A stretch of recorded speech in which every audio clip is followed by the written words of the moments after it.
I haven't started this pit bike since like a half a year because I broke my leg and the tire has a hole.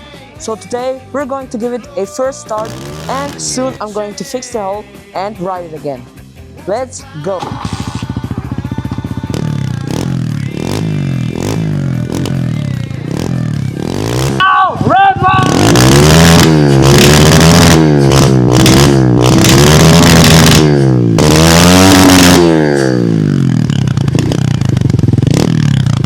It sounds so nice, and in the next part I'm going to fix the hole and finally ride it again.